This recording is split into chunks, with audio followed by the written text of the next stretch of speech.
परिसंघवाद। परिसंघवाद को परिभाषित करने के संदर्भ में विद्वानों के भिन्न भिन्न दृष्टिकोण रहे हैं, जैसे कठोर दृष्टिकोण, आधुनिक व गतिशील दृष्टिकोण।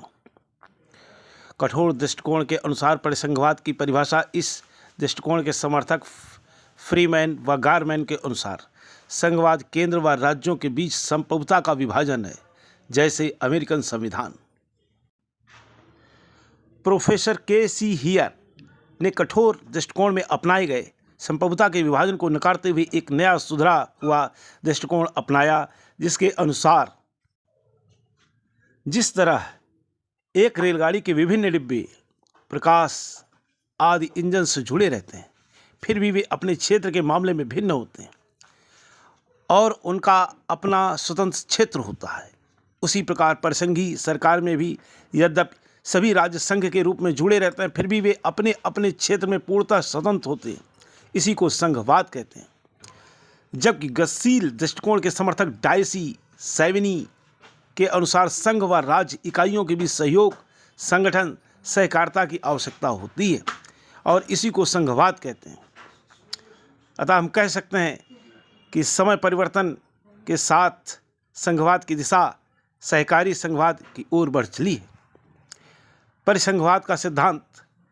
परिसंघवाद के निम्नलिखित सिद्धांत हैं। नंबर 1, मोडाक्स का सिद्धांत। संघवाद एक स्थायी व्यवस्था नहीं है, बल्कि यह एक परिवर्तित प्रक्रिया है। अतः विभिन्न इकाइयां अलगाव की स्थिति से उबरने हेतु संघ बनाती हैं, अपनी कुछ शक्तियां संघ को प्रदान करती हैं और कुछ समय बाद अलगाववादी शक्तियां जोर पकड़ने लगती हैं और यह व्यवस्था कमजोर पड़कर एकात्मक रूप में परिवर्तित हो जाती है। यही चक्र निरंतर चलता रहता है और शासन व्यवस्था का स्वरूप संघवाद से एकात्मकवाद और एकात्मकवाद से संघवाद के रूप में परिवर्तित होता रहता है। संविदा रूपी सिद्धांत। अपनी स्वायत्तता की रक्षा के लिए 2 या 2 से अधिक राज्य परस्पर संविदा करते हैं और इस प्रकार संघवाद की स्थापना होती है। नेक्स्ट, भागीदारी का सिद्धांत। संघवाद केंद्र व राज्यों के बीच एक साझेदारी है। नेक्स्ट, न्यास रूपी सिद्धांत। संघवाद में केंद्र और राज्य का संबंध न्यास के तहत संचालित होता है और राज्य और केंद्र न्यासी होते हैं, ट्रस्टी होते हैं। नेक्स्ट, संधि का सिद्धांत। आइवर वर्नियर अंतर्राष्ट्रीय विधि में निपुण थे, अतः इन्होंने संघवाद के लिए संधि का सिद्धांत दिया। इनके अनुसार केंद्र व राज्यों के बीच परस्पर संधि व समझौते के तहत देश की व्यवस्था चलती है, तो वहाँ संघवाद पाया जाता है। भारतीय संघवाद। परिसंघीय लक्षणों की पहचान। विधायी संबंध। संघ एवं राज्यों में शक्तियों का विभाजन परिसंघवाद का एक आवश्यक लक्षण है। प्रत्येक सरकार अपने अपने क्षेत्र में स्वतंत्र होती है और एक दूसरे के अधिकार क्षेत्र में हस्तक्षेप नहीं कर सकती है। ये संघवाद का सैद्धांतिक रूप है। व्यवहारिक रूप में प्रत्येक देश इसका पालन अपनी विशिष्ट परिस्थितियों के अनुरूप करता है। अमेरिका और ऑस्ट्रेलिया ने प्रारंभ में संघवाद का कठोरता से पालन किया, परिणामतः केंद्र राज्यों से कमज़ोर हो गया, जबकि कनाडा ने इन घटनाओं से अनुभव प्राप्त करके केंद्र को सशक्त रखा और अवशिष्ट शक्तियाँ केंद्र को प्रदान की। हमारे देश के संविधान निर्माता इन देशों में हुए परिवर्तनों के अनुभवों के आधार पर सशक्त केंद्र की स्थापना को व्यवहारता उचित समझा। भारतीय संविधान विधायी संबंध को 2 श्रेणियों में विभाजित करता है। नंबर 1, विस्तार की दृष्टि से। नंबर 2, विषय वस्तु की दृष्टि से। संघ सूची 97, राज्य सूची 66, समवर्ती सूची 47।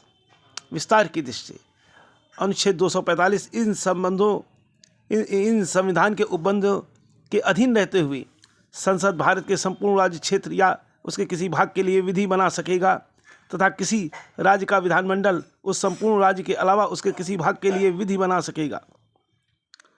अनुच्छेद 245 पार्ट 2 यह उपबंधित करता है कि संसद द्वारा निर्मित कोई विधि इस कारण से अमान्य नहीं समझी जाएगी कि वह भारत के राज्य क्षेत्र से बाहर भी लागू होती है। प्रशासनिक संबंध।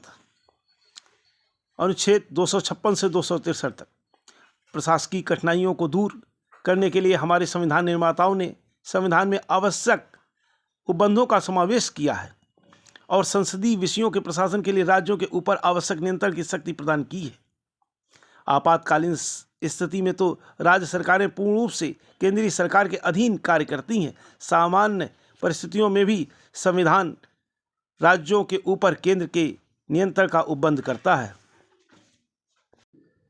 जैसे संघ द्वारा राज्यों को निर्देश, संघ के कृत्यों को राज्यों को सौंपना, राज्य के कृत्य को केंद्र को सौंपना, अखिल भारतीय लोक सेवाएं, केंद्रीय अनुदान, वित्तीय संबंध। अनुच्छेद 264 से 291 तक किसी भी परिसंघात्मक प्रणाली की सफलता के लिए आवश्यक है कि केंद्र और राज्यों के वित्तीय साधन पर्याप्त हों, जिसमें संविधान द्वारा आरोपित अपने अपने उत्तरदायित्वों का वे सुचारू रूप से पालन कर सकें। भारतीय संविधान में केंद्र एवं राज्यों में राजस्वों का वितरण भारत सरकार अधिनियम 1935 की पद्धति के आधार पर किया गया है। भारतीय संघवाद में कौन कौन से उपबंध संघीय सिद्धांत के प्रतिकूल हैं? नंबर 1, राज्यपाल की भूमिका। यह उपबंध भी संघीय सिद्धांत पर प्रहार करता है, क्योंकि राज्यों के राज्यपाल राष्ट्रपति द्वारा ही नियुक्त किए जाते हैं और उन्हीं के प्रसाद पर्यंत अपने पदों पर बने रहते हैं। वे राज्य विधानमंडल के प्रति उत्तरदायी न होकर राष्ट्रपति के प्रति उत्तरदायी होते हैं। इसके अतिरिक्त विधानमंडल द्वारा पारित विधेयकों पर राज्यपाल की स्वीकृति आवश्यक होती है। आपात स्थिति में राज्यों पर केंद्र की शक्तियां। भारतीय संविधान अनुच्छेद 352, 356 और 360 राष्ट्रपति को निम्नलिखित परिस्थितियों में आपातकालीन घोषणा करने की शक्ति प्रदान करता है।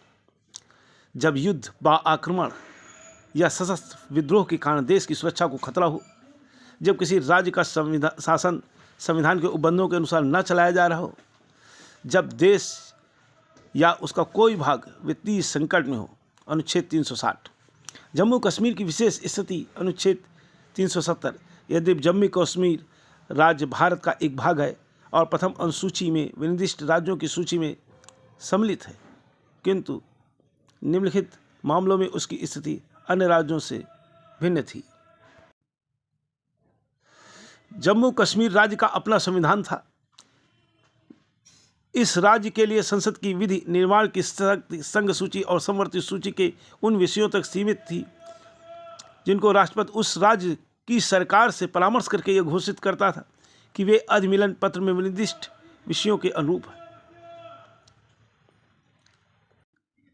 संघात्मक या परिसंघात्मक संविधान के आवश्यक तत्व। संघात्मक व्यवस्था या परिसंघवादी व्यवस्था एक ऐसी व्यवस्था है जिसमें राष्ट्र की विभिन्न इकाइयां कुछ क्षेत्रों में स्वतंत्र रहते हुए अपने आय को केंद्रीय व्यवस्था से संबद्ध रखती हैं।